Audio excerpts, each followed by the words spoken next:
राजन, अगर तुम्हारी बेटी ने मेरी बात नहीं मानी तो तुम्हारा पूरा राज्य राख बन जाएगा। एक तपस्वी ऋषि के क्रोध से पूरा महल कांप उठा। सैनिक डर से थर-थर कांप रहे थे। आखिर एक राजा अपनी प्यारी बेटी को एक भयानक शाप से कैसे बचाए? कहानी शुरू होती है राजकुमारी मालिनी से। मालिनी बहुत सुंदर और दयालु राजकुमारी थी। एक दिन वो अपने सखियों के साथ जंगल घूमने गई। जंगल के बीच उसे एक पुराना मंदिर दिखा। मंदिर के अंदर एक साधु गहरी तपस्या में बैठे थे। उनके शरीर पर धूल और बेलें लिपटी हुई थी।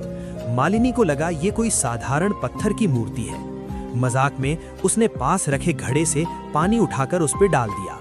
जैसे ही पानी गिरा, अचानक साधु की आंखें खुल गई।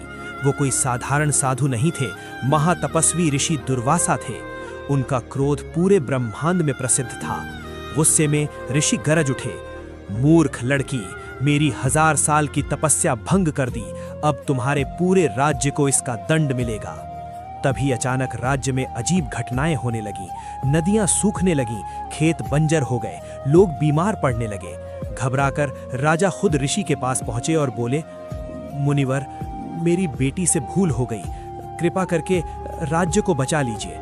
ऋषि ने गुस्से में कहा, एक ही उपाय है, तुम्हारी बेटी पूरे जीवन मेरी सेवा करेगी। राजा के पास कोई रास्ता नहीं था। तभी राजकुमारी मालिनी आगे आई और बोली, पिताजी, अगर मेरे त्याग से मेरा राज्य बचता है तो मैं तैयार हूँ। उस दिन से राजकुमारी ने महल छोड़ दिया और जंगल में ऋषि की सेवा करने लगी। वो रोज उनके लिए फल लाती, आश्रम साफ करती और पूरे मन से सेवा करती। सालों बीत गए। एक दिन देवताओं के गुरु बृहस्पति वहां आए। उन्होंने देखा एक राजकुमारी बिना शिकायत के इतनी सेवा कर रही है। वे मुस्कुराए और बोले, बेटी, तेरी भक्ति ने देवताओं को भी प्रसन्न कर दिया है। तभी अचानक तेज प्रकाश हुआ। ऋषि का बूढ़ा शरीर चमकने लगा और देखते ही देखते वो एक युवा तेजस्वी ऋषि बन गए। ऋषि ने कहा, मालिनी, तुम्हारी निष्ठा ने मेरा क्रोध खत्म कर दिया। आज से तुम्हारे राज्य पर हमेशा सुख और समृद्धि रहेगी। पूरा राज्य खुशियों से झूम उठा।